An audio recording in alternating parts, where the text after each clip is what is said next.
Yeah, most definitely. See, Lance, back with another vid and all that, bad podcast, big YouTube vibes, just chopped a couple joints, and I just pulled out the cut real quick. That's a whole mixtape, Yeah, I'm retired, but every now and then, like Pookie and No Jack, I get the itch, and it be calling me.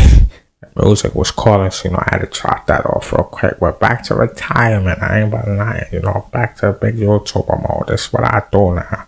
So, I'm talking about Drake, and if I think he could come back and all that. So, J. Cole just dropped the joint, let him know, he ain't picking sides, even though I feel like I'm still jacking L after L. I got to laugh. You look like James Todd Smith autograph. He definitely was talking about Drake. Who else took a loss like that was at a high stature?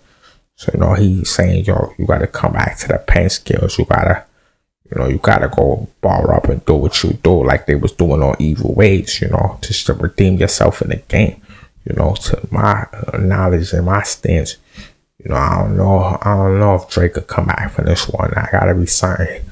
He got to go on one of them, Ethiopian trips and, tap deep within his soul searching to see if he could come back, after he said everybody turned on him on stage at the nostalgia show, showing that, that's really affecting him, the whole world singing an anthem about a tune that you jack, it might not even be true. You ain't do them type of stuff, First you bowed out the wall, hard part 6. You thought it was going to just rock out for like a month or so.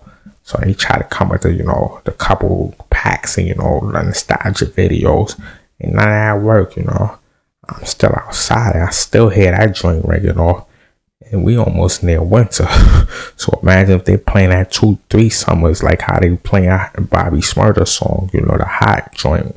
When you just hearing it after summer, after summer, after summer. How he gonna be able to come back? I don't know.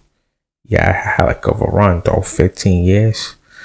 Definitely had the game on lock, feature for feature, bar for bar, until we found out, it was a Casper act, and it was a Ghostbuster type of joint where he wasn't penning all them joints, he had the people bamboozle, with the melodies and, the dance joints, held them over for a couple of years.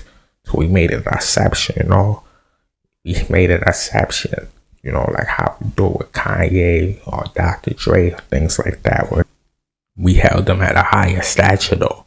Maybe, Kanye, they had him on, MTV used to have this show back in the days, hottest MCs, Kanye was on the list. I think he was even at the top of the list a couple times if I'm not thinking too incorrect, But Drake, they had him at the #1 spot, knowing he ain't pen all his rhymes. Knowing this, that, and third, and he always had a redemption story, for sure. But this one, I don't know, and done almost 40 and all that, ain't no age in the music, I'm the one jacking that for sure, if it's timeless, it's timeless. Look what Nas did in the last couple of years. He dropped a bunch of classics, King's Disease and Magic, that's it. But I don't know if he could come back from this storm, He gotta come back blazing like Scarface out the door, ready to go out in the blaze if he had to, like Pac said in the Joes, movie. Otherwise, he ain't on nothing, I'm just keeping it real. I'm keeping it a hunter, either way. It was, an unprecedented run in the game. A lot of people ain't gonna be able to follow up after that one. I don't know. Let's see though. Let's see. Yeah.